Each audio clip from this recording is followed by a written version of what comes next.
ito rin naman yung declaration natin ah. Hindi, alam tayo. Nakalagay ba doon? Hindi, permit to serve ang ano natin. Wala naman siya permit to serve eh. Parinda lang siya eh. Tingnan natin, pa-estimate natin. Pero siguro hindi naman nakakabot ng napakalaki. Gagapangin natin. Kasi ito, kita nito sa treasury. Okay, labas sa treasury yung laps. Ang kausap ko dapat doon. Iba pa naman ang kausap mo nga siya, si Kuya Louie na eh. Ay, pare ko si Louie. Oo. Meron pa, ito kasi, di ba, kaya ako pinabago yung permit. Oh. Dahil ang ticket natin, resto bar. Iaalak kasi di ba? ng number 1. Oh, yun ang mabigat. Kasi pagka hindi natin kita nag-declare at gabi, hindi naman tayo ng mga yan. Hindi mo malalaman yan eh. May mga listahan yan eh. Oo. Daming nangyari sa MP Cruz. Ayun talaga. Ay, okay, sa may tabi ng jack shop. Beerhouse talaga yun. Ay, hindi, Tapos, kaya nga kasi mainit sila sa may bar ngayon. Eh, Ayaw along road naman pa yung- talaga saka sila. may babae sila. Malamang. Yung babae nandun sa harapan. Oo. Oh, eh kung wala kang permit, madadali ka talaga.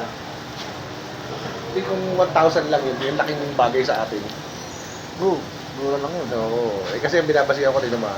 Kaya hinintay ko lumabas siya ko na Kuya Henyo. Para Para meron tayong tayo. benchmark kung magkano. Di ba? Tama yan. Mas maganda na ito talaga kasi yung permit nyo para walang... May DTI na naman kami, kaya lang. May DTI na, Oo, may DTI din ako. May barangay clearance na. Hindi kasi walang ganung 1,000 eh. Wala. Eh, 4,000 sa kanya. Portali ko, 1,000 eh. 4,000. 2,000 plus abutin. Ayan, yun may... Ando na barangay Literally. permit, Meron yun, may... Europe Kala ko 1,000 kasi... 4,000 plus.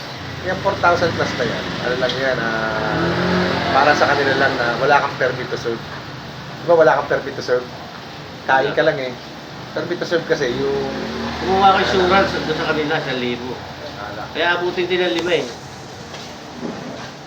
Pero maganda rin yun kung ganun lang. Okay, pabor sa akin yun.